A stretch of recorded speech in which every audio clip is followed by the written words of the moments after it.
Hello friends and history buffs, how are you? I hope everything is well. Today we are entering the ice-cold story wrapped in the most terrifying shade of white, the lair of Yuki-Onna, which I have shuddered over the most in my life.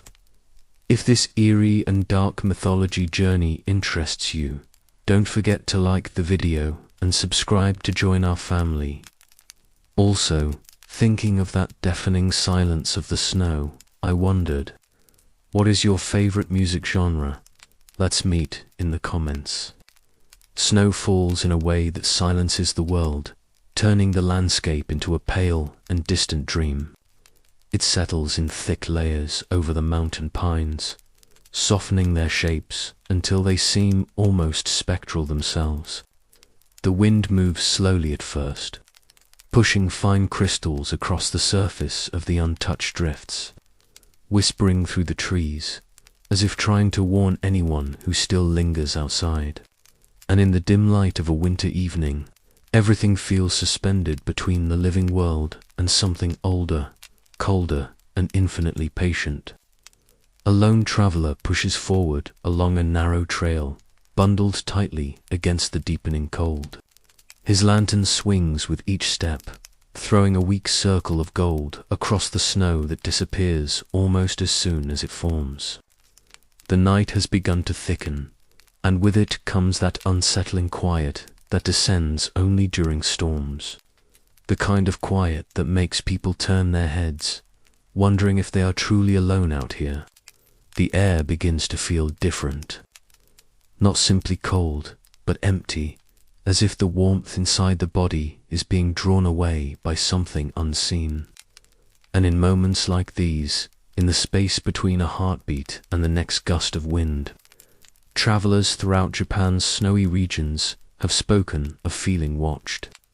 Not by animals, not by spirits they could name, but by a presence that stood just beyond the reach of their lantern light, waiting for them to notice the shape rising gently out of the snow. A tall figure, a woman, silent, unmoving, almost part of the storm itself. Her appearance is described as beautiful, but not in any way that brings comfort. Beautiful the way moonlight is beautiful on a frozen lake, striking, ethereal, and merciless. She carries the cold with her, and every breath seems to dim the world just a little more. If the traveler speaks, she does not answer. If he steps back, she glides closer without disturbing the snow at her feet. And in that moment, when fear and fascination mix into something impossible to escape, the old stories begin. This is the world of the Yuki-Onna, the snow woman, a figure who has haunted winter nights in Japan for centuries. Her presence is a warning woven into the very landscape, blending beauty with danger in a way that only winter can. And to understand where she came from, we have to step deeper into the cold. The Yuki-Onna stands at the crossroads of myth and memory, carried across generations by families who lived close to the mountains and the storms that shaped their lives. She is not a single story, nor a single form, but a shared presence in the places where winter tightens its grip, and the line between safety and disaster becomes thin. To most who speak of her, she is a spirit made of cold and silence, a woman who appears only at night when the snow is thick enough to swallow the world whole. Descriptions are surprisingly consistent across distant regions. She is tall and impossibly graceful, with long black hair that contrasts sharply with the pale glow of her skin. Some say her face is serene and dreamlike, almost comforting at first glance, while others claim she carries an expression so distant that it feels as though she is not looking at you at all, but through you. Her kimono is white, blending seamlessly with the falling snow, though there are older tales where she wears nothing at all, her form hidden only by the swirling frost around her, and wherever she moves, she leaves no trace, no footprints, no disturbance, as if she is carved from the storm itself. In many stories, a traveler's breath freezes in the air the moment she appears, hanging motionless for a heartbeat before dissipating into the cold. She sometimes hovers just above the snow, her form drifting rather than walking, carried on currents of wind that do not touch the trees.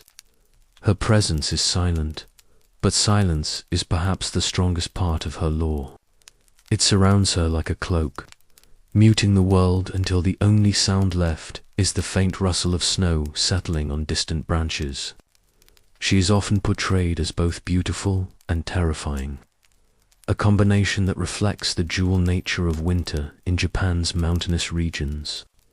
Winter brings purity, stillness, and calm, but it also brings danger, isolation, and death.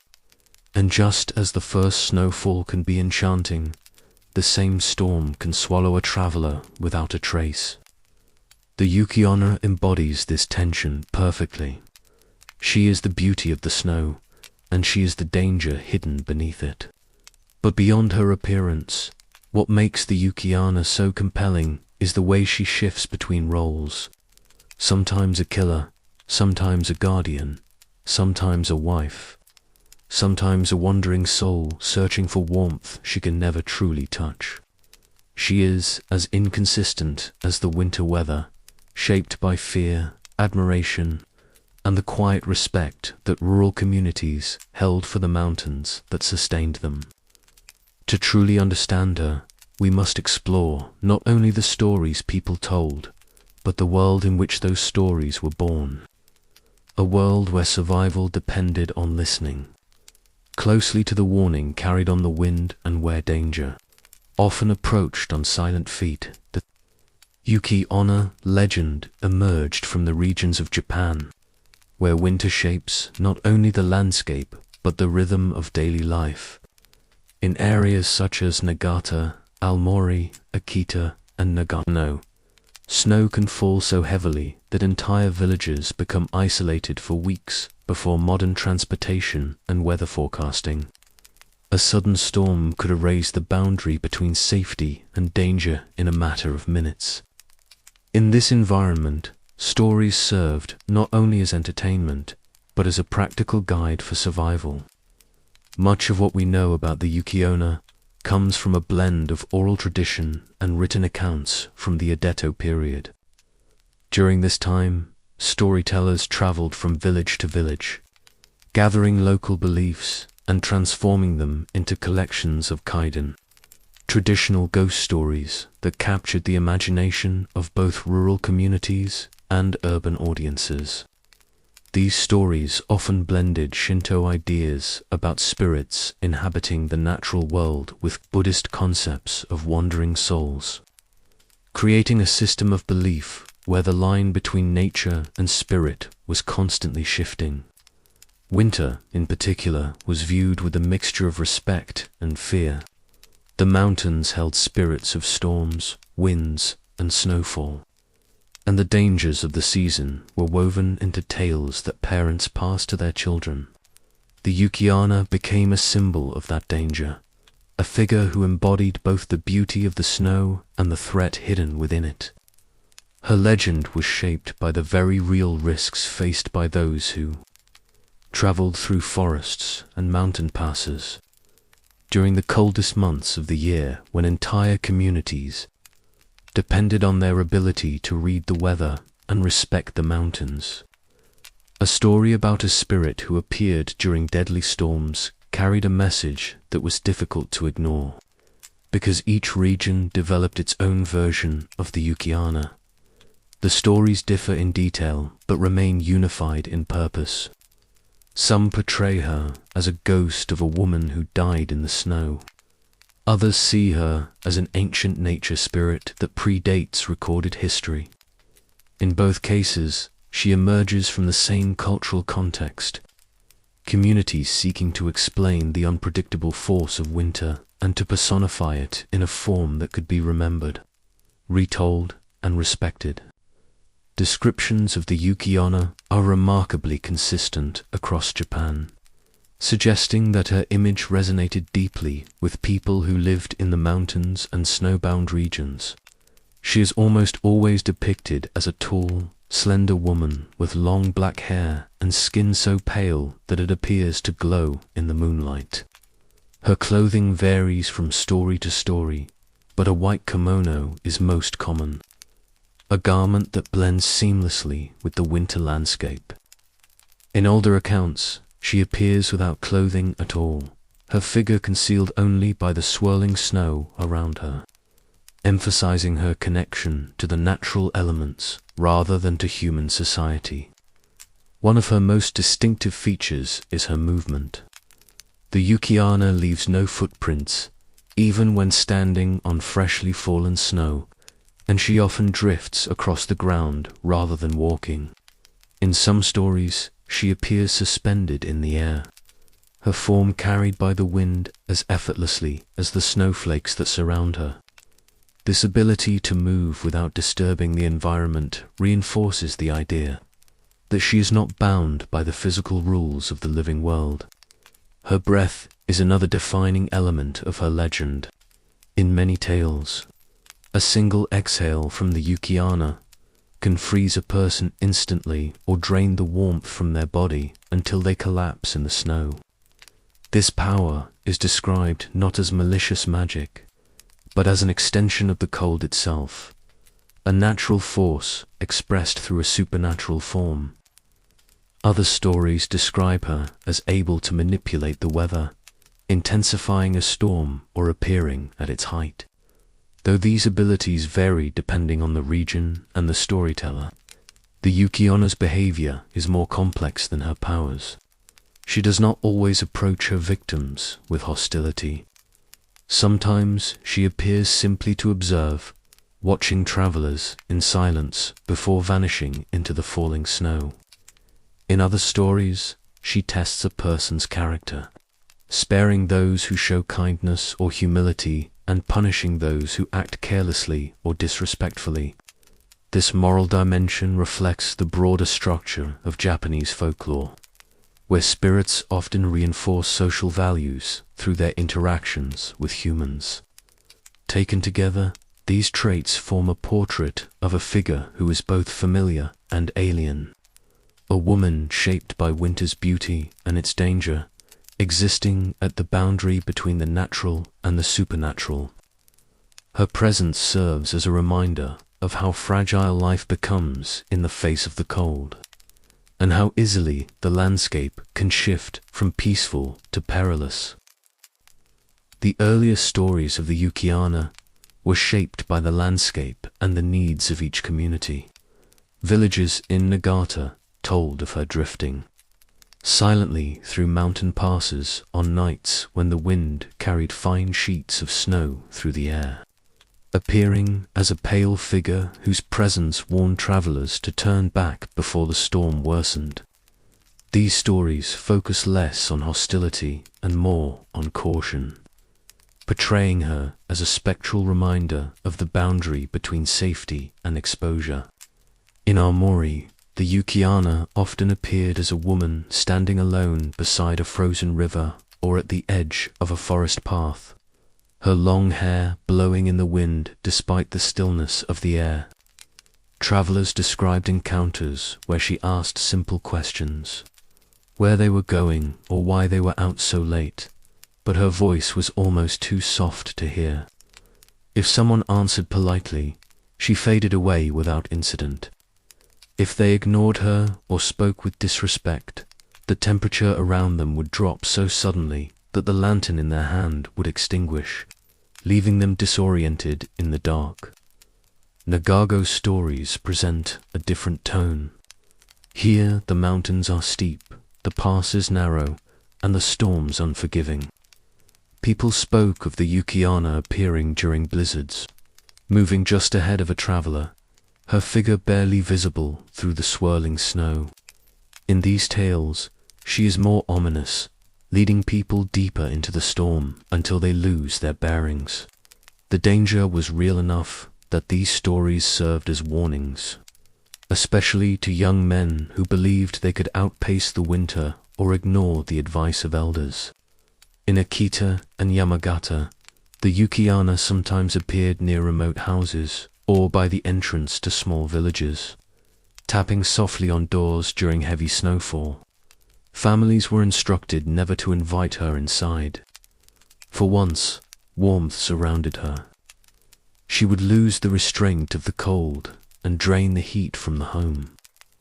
These legends reinforce the importance of keeping doors secured during winter nights and not opening them to strangers, no matter how gentle their voice might seem. Although each region had its own interpretation, the stories carried a shared understanding. The Yuki-Onna belonged to the winter landscape, and those who forgot the power of the snow risked encountering her. These legends preserved the practical knowledge needed to survive. Harsh conditions wrapped within ghostly narratives that ensured the lessons would be remembered. To understand the Yuki-Onna fully, it helps to recognize how deeply winter shaped the lives of Japan's rural communities. In the mountains, a single misjudgment could mean becoming stranded between villages, with temperatures dropping faster than a person could find shelter. Snowdrifts could rise taller than a man, and trails that looked familiar in daylight could disappear within minutes during a storm. In a world before modern infrastructure, winter demanded a constant awareness of one's surroundings. The stories of the Yuki-Onna carried this awareness in a form that was easy to remember.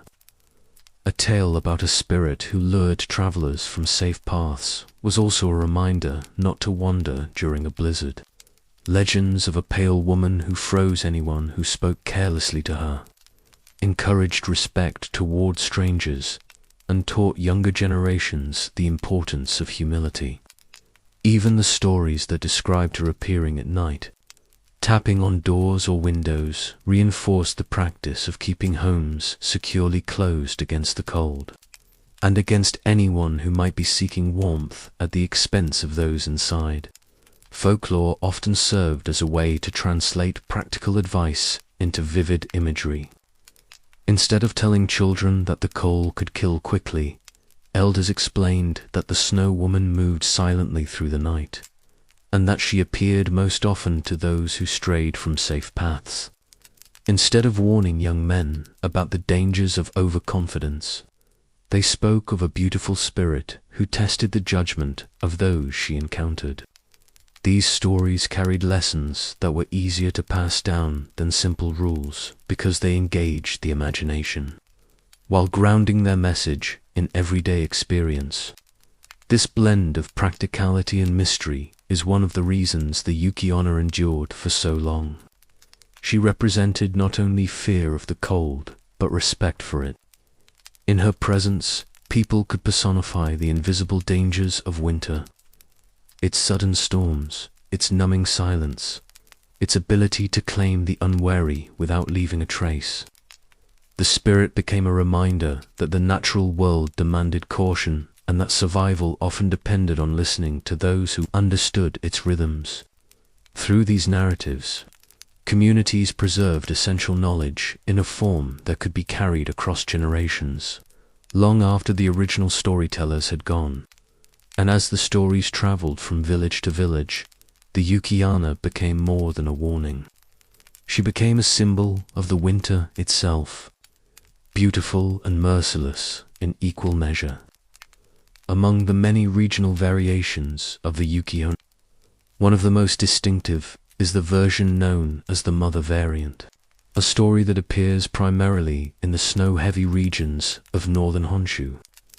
In these accounts, the Yuki-Onna does not appear as a lone figure wandering through the storm, but as a woman cradling a small child in her arms. The image is striking because it blends human vulnerability with something distinctly supernatural, and it challenges the expectations of anyone who might encounter her. The encounter usually begins the same way. A traveler caught in a sudden storm sees a woman standing beside the road or at the edge of a forest clearing holding a bundle against her chest. She calls out softly, her voice nearly lost in the wind, asking the traveler to take the baby from her just for a moment. She says, because she is too weak to continue. The request appeals to compassion, and the appearance of a helpless child in the snow triggers an instinct to help. But the legends warn that accepting the child is the beginning of a test that no human can truly pass. In many stories, the moment the traveler takes the infant, its weight begins to increase. What initially feels like a small bundle becomes heavier with each step until it strains the person's arms and forces them to slow. The snow grows deeper, the wind colder, and the weight becomes almost unbearable. Some legends describe the child as growing so heavy that the traveler sinks into the snow and can no longer stand. Only then does the woman reveal her true form, watching silently as the cold overtakes the person who showed her kindness. When others find the traveler later, the bundle is nothing more than a pile of snow. The symbolism in these tales reflects the harsh reality of winter travel. Vulnerability could be fatal, and even a small burden carried at the wrong moment could make the difference between reaching shelter and succumbing to the elements. By framing this danger as a spirit carrying a deceptively heavy child, the story provided a memorable warning. Compassion is admirable, but caution during a storm is essential. Not all versions end in tragedy. In a few, the traveler refuses the woman's request, offering instead to lead her to safety without taking the child. In these cases, the Yuki-Onna sometimes vanishes, leaving behind no footprints and no sign that she had ever been there. These variations emphasized that discernment was just as important as kindness, and that not all dangers presented themselves in obvious forms. The mother variant adds depth to the Yuki-Onna's character by blending empathy, fear, and moral complexity. She is not merely a spirit of winter, but a figure who challenges the boundaries between compassion and survival, offering a story that mirrors the difficult choices faced by those who lived in Japan's coldest regions. Another enduring version of the Yuki-Onna legend is the wife variant, a tale that appears in different forms throughout the snow-covered prefectures. In these stories, the Yuki-Onna does not confront travelers in the wilderness. Instead, she enters the human world more subtly, appearing as a beautiful woman who becomes the wife of a local man. These narratives reflect a different set of concerns, less about the dangers of the landscape and more about the mysteries that can enter a person's life without warning. The story often begins when a man living in a rural village encounters a woman during a winter evening. She is alone, lightly dressed despite the cold, and speaks with a calm, quiet voice that immediately draws his attention. She asks for shelter or simply appears at his door with a polite request to warm herself by his hearth. Something about her seems unusual, but her beauty and gentleness outweigh any sense of unease. In time, she becomes his wife, settling into life with a grace that appears almost otherworldly. For months or even years, their life together is peaceful. She's devoted, soft-spoken, and diligent, but there are small, curious details that begin to stand out. She never warms herself near the fire. She avoids bars heated with fresh water. Her skin remains cool to the touch, even in the height of summer, and she rarely breathes deeply, as though conserving something invisible. The husband notices these things, but accepts them without question. Convinced that he has simply married a woman with delicate health, inevitably the truth emerges. In some versions, she reveals her identity after giving birth to a child, explaining that the warmth of the household has weakened her connection to the winter world. In others, the husband discovers her secret by accident, catching her in a moment when her human appearance fades and the shimmering outline of the snow woman becomes visible. What happens next depends on the version of the story. Sometimes she vanishes immediately, leaving her family behind without a trace. Sometimes she melts into a pool of water as the warmth of the home overwhelms her, and in more tragic accounts, she pleads for understanding, but cannot remain in the human world any longer, returning to the snow from which she came. This variant may reflect deeper cultural themes about impermanence and the passage of time. A marriage touched by winter cannot last forever, and the presence of the Yuki-Onna in the household serves as a reminder of life's fleeting nature. The story also explores boundaries between the human and the supernatural, suggesting that even the most intimate relationships can hold secrets beyond human comprehension. The wife variant does not portray the Yuki-Onna as malicious. Rather, it presents her as a figure caught between two worlds, unable to fully belong to either. Through these tales, the legend of the Yuki-Onna expands beyond the mountains and storms, entering homes and families while preserving the same sense of fragility and mystery that defines her presence in every version of the folklore. The most widely known version of the Yuki-Onna outside Japan comes from the work of Hearn, a writer who lived in Japan during the late 19th and early 20th centuries. Hearn collected stories from across the country and published them in English, preserving many aspects of Japanese folklore at a time when they were beginning to fade from daily life. His retelling of the Yuki-Onna appears in Quaden, a collection of ghost stories that introduced Western audiences to the atmosphere and structure of traditional Japanese narratives. Hearn's version differs from the regional folk tales that inspired it. Yet, it captures their essence in a way that made the Snow Woman one of the most recognizable figures in Japanese ghost lore. In his story, two woodcutters are caught in a severe snowstorm and take shelter in a small hut. During the night, a woman dressed in white enters the hut without disturbing the snow outside.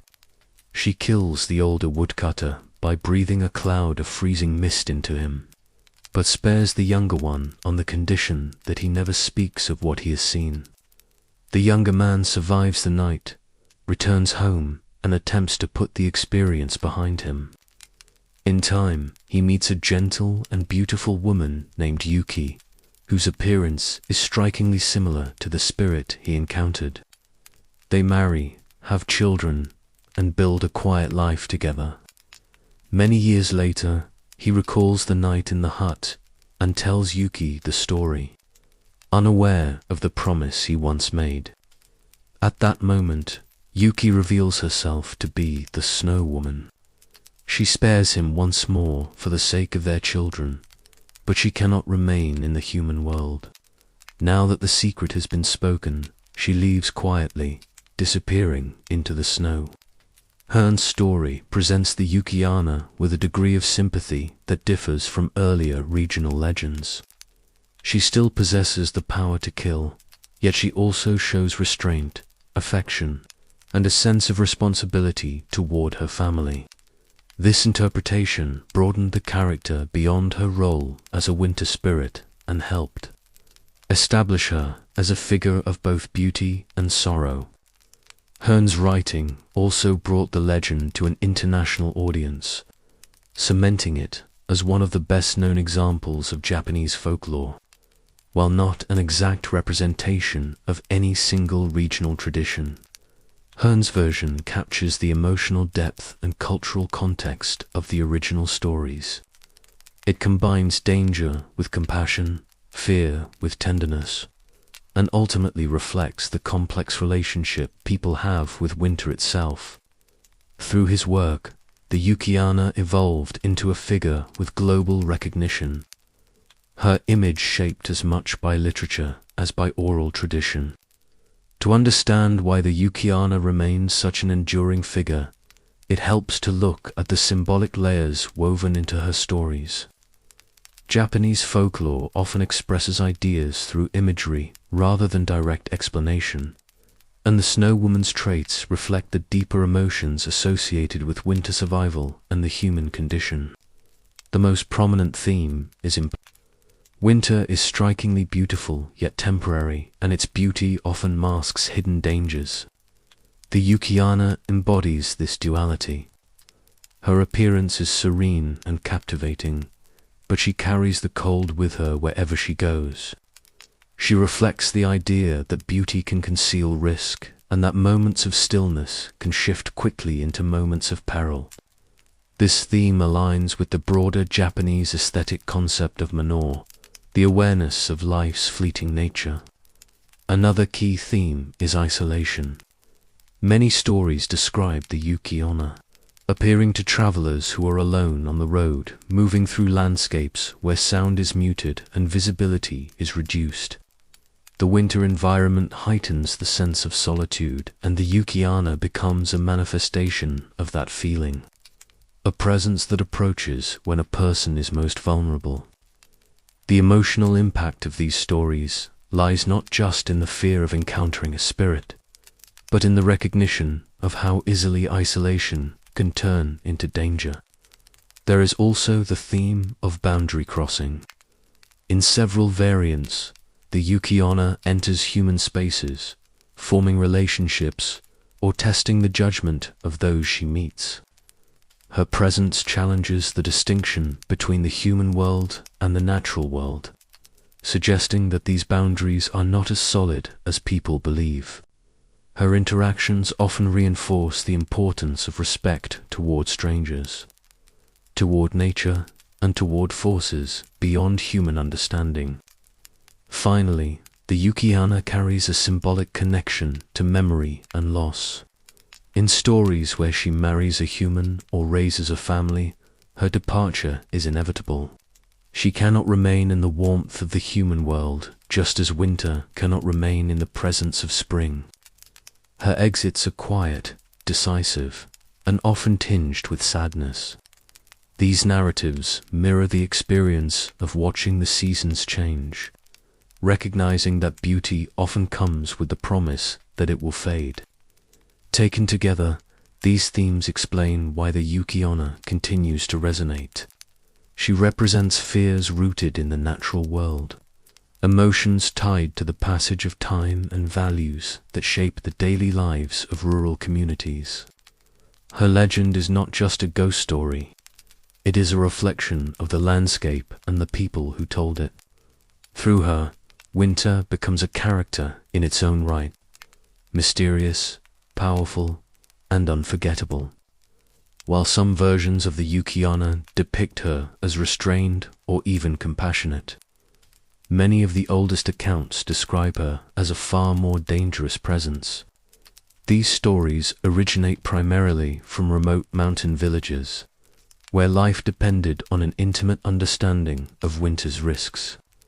In these regions, the Yuki-Onna appears not as a mysterious visitor or tragic figure, but as a direct embodiment of the cold itself, beautiful, silent, and lethal. A recurring theme in these accounts is the suddenness of her appearance. Travelers speak of walking through falling snow, seeing nothing ahead of them one moment, and then noticing a tall figure standing a short distance away the next. She does not approach quickly or reveal herself dramatically. Instead, she is simply there, as though the snow drifted aside just long enough to show her form. In several legends, she stands without speaking, watching the traveler with a calm expression that never fully reveals her intentions. The silence that surrounds her is described as deeper than the usual quiet of winter, a stillness that settles over the landscape like a held breath. In many stories, the danger comes from the cold she carries with her. When she exhales, the air freezes in place, producing a fine mist of ice crystals that lingers unnaturally before fading. Those who stand too close lose feeling in their hands and feet within moments, the warmth draining from their bodies long before they realize something is wrong. If a traveler hesitates, she moves closer, gliding across the snow without disturbing it. The cold intensifies with each movement, and some tales describe her touch as capable of freezing a person instantly, leaving their body in the same posture as when the spirit approached. Another motif in these legends is deception. The Yuki-Onna may ask a simple question, where a traveler is going or whether they are lost.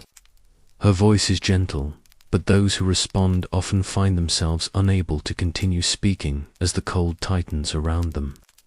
Others describe her offering shelter in a nearby hut or beckoning them toward a direction that leads deeper into the storm. These accounts reinforce the idea that the greatest danger during a blizzard is not always the storm itself, but the moment of hesitation or misplaced trust that allows the cold to take hold. Not all versions involve direct harm. In some villagers warn that even seeing the Yuki-Onna from a distance is a sign to turn back, immediately, as the storm will worsen if she is present. In this interpretation, she does not kill deliberately. Her appearance simply signals that the environment has become too dangerous to navigate safely.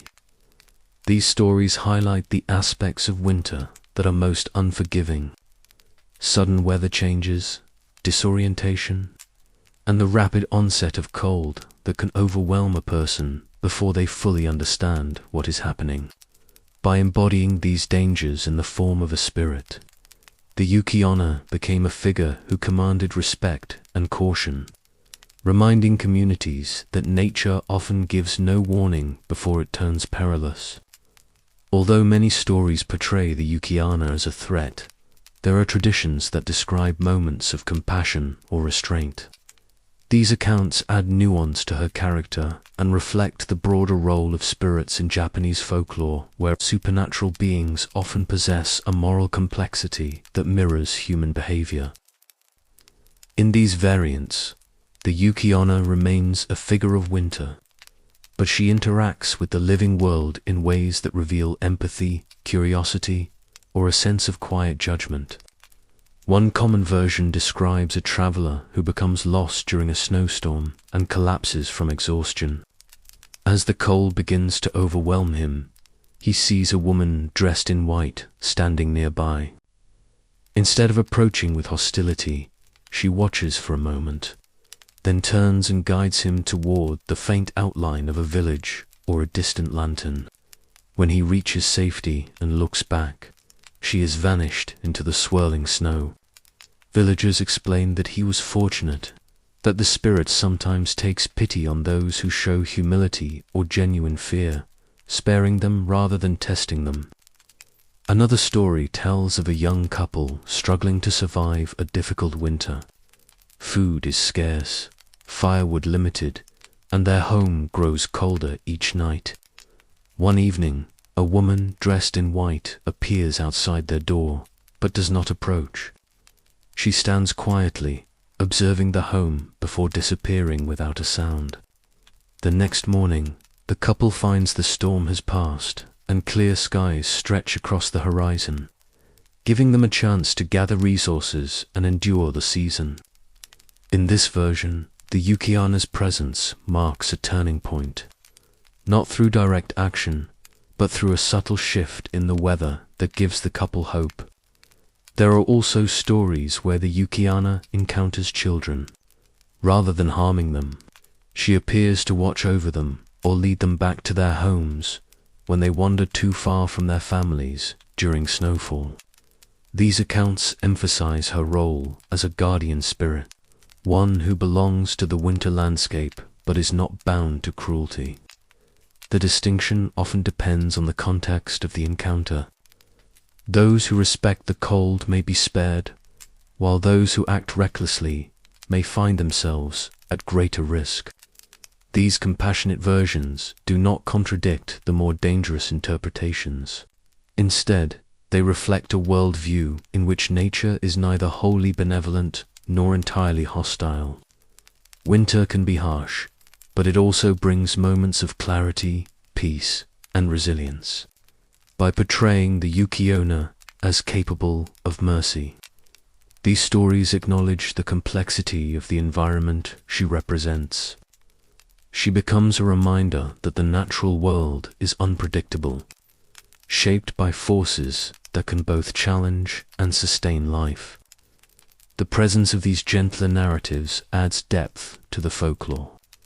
It suggests that the Yuki-Onna is not defined solely by fear, but by balance, by the delicate relationship between humans and the landscape they inhabit. Through her, winter becomes a season of reflection as well as danger, a time when the boundary between beauty and survival grows thin but not impossible. As Japan modernized, many traditional folk tales faded from daily life, but the Yuki-Onna continued to evolve rather than disappear. Her image moved from rural storytelling into literature, theater, film, and eventually global popular culture. Each medium reshaped her in ways that reflected the concerns and aesthetic values of its time, allowing her legend to survive far beyond the mountain villages where it began. In early 20th century Japan, printed story collections introduced her to readers who had never encountered the oral versions. Artists depicted her in woodblock prints, often emphasizing her ethereal beauty and the quiet stillness of winter landscapes. These images reinforced the sense that she was not simply a ghost, but a presence belonging to the natural world tied closely to the season that shaped her identity. Film brought further transformation. The 1964 anthology film Quaden, inspired by Lefadio Hearn's work, presented the Yuki-Onna as both terrifying and tragic, capturing her dual nature with striking visual style. The film's portrayal emphasized her calm demeanor, soft movements, and ghostly silence, elements that have influenced nearly every depiction since. As Japanese cinema explored horror and supernatural themes through the latter half of the century, the Snow Woman remained a recurring figure, sometimes portrayed as a protective spirit and sometimes as a more ominous force. In anime and manga, she appears with even greater variation. Some works present her as a traditional ghost bound to the mountains, while others reinterpret her as a sympathetic or romantic character, reflective of modern storytelling trends. Video games often depict her as a powerful yokai or elemental spirit, drawing on her association with ice and winter. These adaptations maintain her core characteristics: pale skin, white clothing, and a connection to snow, while adjusting her personality to fit the needs of different genres. Internationally, the Yuki-Onna has been embraced by audiences who find her blend of beauty and danger compelling. She is recognized as one of Japan's most iconic supernatural figures, alongside the kitsune and the inryo. Her influence stretches across cultures, appearing in Western fantasy stories, online art communities, and creative reinterpretations that highlight the timeless appeal of winter spirits. Despite these changes, the essence of the Yuki-Onna remains intact. She is still a figure who commands respect, embodying the silent power of the season that shaped her. Her modern depictions may shift in tone, but they continue to reflect the same themes found in the original folktales: impermanence, isolation, and the delicate balance between beauty and danger, whether presented as a ghost, a spirit, or a symbolic presence. The Yuki-Onna persists because she bridges the gap between ancient storytelling and modern imagination. The continued presence of the Yuki-Onna in folklore and popular culture raises an important question. Why has this particular spirit remained so compelling over centuries?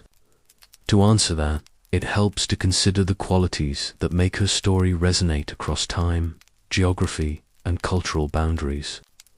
One reason lies in her visual clarity. The image of a pale woman standing in the snow is simple, striking, and immediately recognizable. It captures the mood of winter without needing complex explanation. This clarity makes the Yuki-Onna easy to remember and easy to reinterpret, allowing her legend to adapt while retaining its essential form. Another reason is the emotional range of her stories. The Yuki-Onna can represent danger, compassion, sorrow, or judgment, depending on the version of the tale. Few folklore figures carry such flexibility. She can be a reminder of winter's harshness or a symbol of its quiet beauty. She can embody isolation or act as a guardian for the lost. This versatility allows each generation to find new meaning in her presence. Her endurance is also tied to universal themes. The concept of confronting the unknown, especially in a natural environment, resonates across cultures. Stories of travelers facing danger alone, relying on instinct and judgment, speak to experiences shared by people everywhere. Winter itself is a season that evokes reflection, stillness, and vulnerability, and the Yuki-Onna personifies those feelings with unusual precision. There is also the appeal of mystery. Unlike many supernatural figures with clearly defined origins or motives, the Yuki-Onna retains a sense of ambiguity. She is not tied to a single historical event or moral lesson. Her intentions vary and the nature shifts depending on the story being told.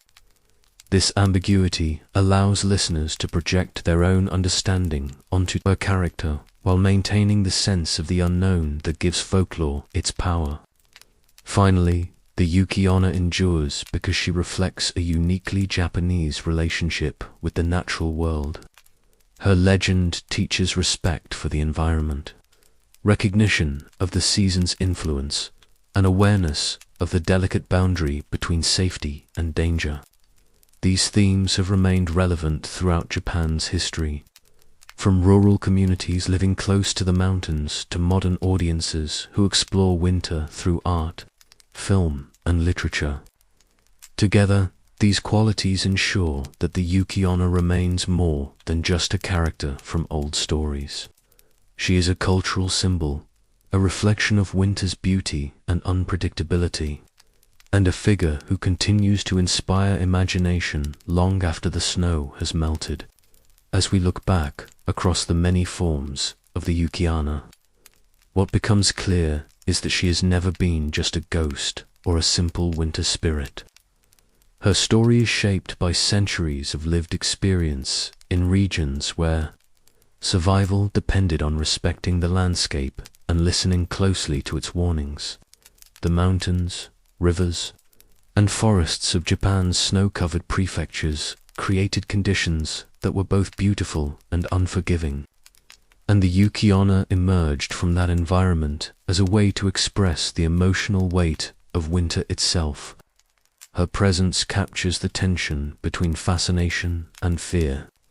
The snow that softens the world into silence is the same snow that hides its dangers. The stillness that brings peace can also bring isolation, and the beauty of a winter night can mask the sharp, unrelenting cold that waits for the unwary. Through the Yuki-Onna, these contrasting elements are given a face, a figure who reflects the delicate balance between serenity and survival. Her endurance across generations also speaks to the human desire to understand forces that cannot be controlled. Winter storms, sudden cold, and the unpredictable nature of the mountains were challenges that communities faced year after year. By telling stories of a spirit who embodied these forces, people created a narrative that helped them make sense of the world around them. The Yuki-Onna became a reminder that nature demands respect and that his beauty often comes with consequences. At the same time, her legends reveal a more introspective side of Japanese folklore. The themes of impermanence, restraint, and the unseen boundaries between human life and the natural world are woven throughout her stories.